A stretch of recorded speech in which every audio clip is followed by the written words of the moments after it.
you want to say hi? Sit down. Sit down, please.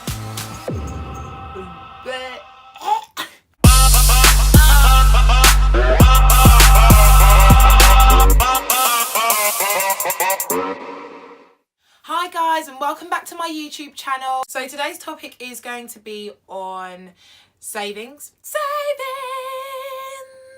Something that I don't do.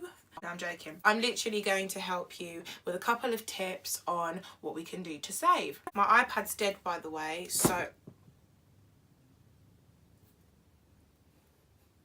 the one thing I'm not going to sit here and do is pretend I am this perfect person who's got her whole life together, because that's a lie. I only started saving realistically probably a year ago. With savings especially, I've always had a big issue with it. Saving money, I personally think, has got a lot to do with your mentality and how you think about money and how disciplined you are. Everyone has their own way of saving, and you just literally have to find what it is. The first tip I'd give you guys is to open up a savings account. There are so many different savings accounts that you can have that it really is a case of looking at which one is best for you.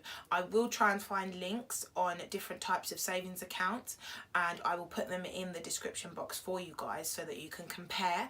But there are ones that you can literally just access when you want, and there's ones you can't touch for a certain period of time. A lot of the savings accounts are designed for you to be able to put a kind of monthly payment in, just to make sure that once you put it in, you can't take it out. What I would recommend for somebody starting out with savings is to open up a savings account with a very small term. They're called easy access savings accounts. The reason for this being is, at the age we're at now, it's very difficult to be certain about our financial stability at any point, really. Even if you've got a job that's paying full time, you don't know when you're ready to leave that job. We're at a critical period in our lives where we're so ready to move on and so ready to change and do things so quickly that to open up a savings account where you can't touch it for the next 5 years, yes, it is good and it is, you know, the right thing to do, but is it practical for you as a young person that can potentially genuinely really need that money? A really common one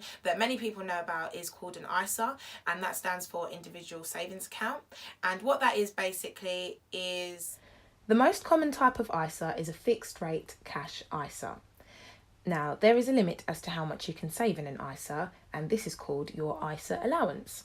For this tax year, the ISA limit is £20,000. An ISA that is fixed rate simply means that you are entitled to earn an annual fixed rate interest payment on the money that you save here. So in simple terms, it basically just means the interest rate will never change. The interest rate is paid once each year on the date you opened the account. So let's have a look at an example. You open a cash ISA with an interest of 2% and deposit £500. After 12 months, you will gain an interest of 2% on top of your initial deposit of £500. So this equals £510 at the end of the year that you would have gained simply from keeping your money here. However, this is assuming that you will not put any more funds in and have not taken any out. The interest will adjust accordingly based on this. This may not seem like a lot, but an ISA works on compound interest. Therefore, for the next year, the interest will be applied to the new sum of £510, which will also adjust accordingly again throughout the year. They kind of basically pay you to keep your money in there. It is such an easy way to save if you can save. If you can't save, it's literally just it's selling your dreams. I'm going to put down some links on ISAs and different savings accounts so you guys can have a bit more of a read about it. The next tip I have is probably the one that has worked for me the best, and something that I'm still sticking to currently now. And that is basically to set up standing orders for your savings. So what I do every month is, on the day I get paid, I have set up a standing order on that same day to make sure that the money goes straight out into my savings account. So as opposed to me actively moving the money around, me actively having to think, okay, I need to make sure I put £50 or £100 away in savings. It does it for me automatically as soon as I get paid. So I don't have to do anything. I know that it's happening and I just treat it as another bill. With a standing order, you can change the amount that you pay every month. I did mention standing orders last week as well, so I'm pretty sure that you guys will know what I'm talking about.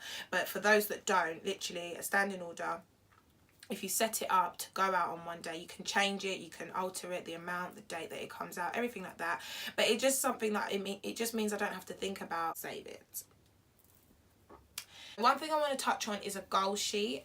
I don't know why I came up with that name for it. Give yourself a goal and stick to it. There's so many long-term goals that we are starting to have now. After you reach about 20, you kind of realise, okay, well, there's 10 years till I'm 30, and where do I want to be when I'm 30?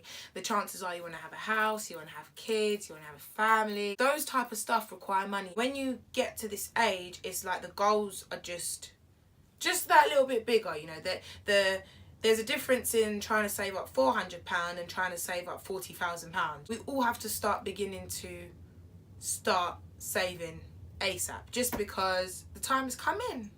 The time is coming. Getting old. Another really quick and fun and easy way to save is through cash savings. If you're anything like me, I literally don't carry cash anywhere at all. So if I take out money from the ATM and literally put it by my bedside table, that is where it would stay, because I genuinely will forget to use it. If you're someone that always uses their card when they're out, just withdraw a sum of money kind of in the same week that you get paid or that you've got money coming in, and literally just put it in an envelope, title it as savings, and just put it in a drawer somewhere, and you'll notice that you genuinely will forget it's there. You can take it that extra step further and give it to somebody that's that you trust, maybe someone in the house, but I know that is not a common recommendation, so I'm not trying to teach you guys how to lose money, I'm trying to teach you guys how to save it. Oh, this is heavy. Basically, you can be one of these annoying people that save their pennies. Why the hell do I have this? How long have I had this for? Do they even make bottles like this in the UK? It's plastic. Honestly, sometimes I just don't have any words for myself, seriously. Something else I would recommend is budgeting. That is quite hard, actually. Something that I can't do for sure.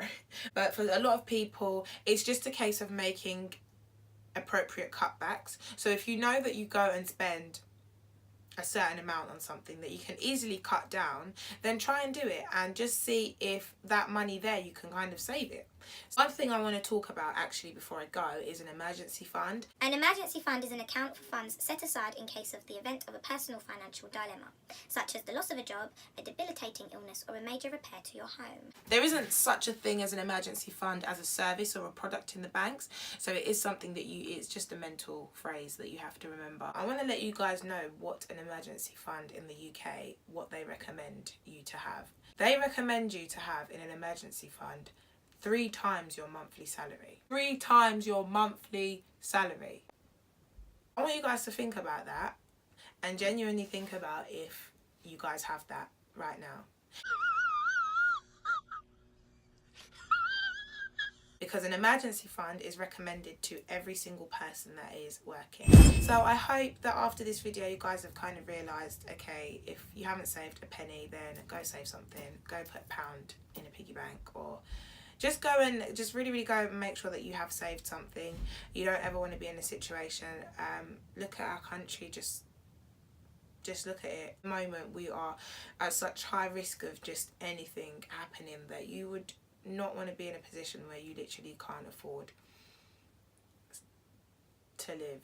But yeah guys, so that was all for today. Like I said, really quick video, well, as quick as I can make it. If you're interested in anything that I've said, then the chances are there's a link for extra information in the description box, so have a look at that, and I will see you guys next Sunday as always.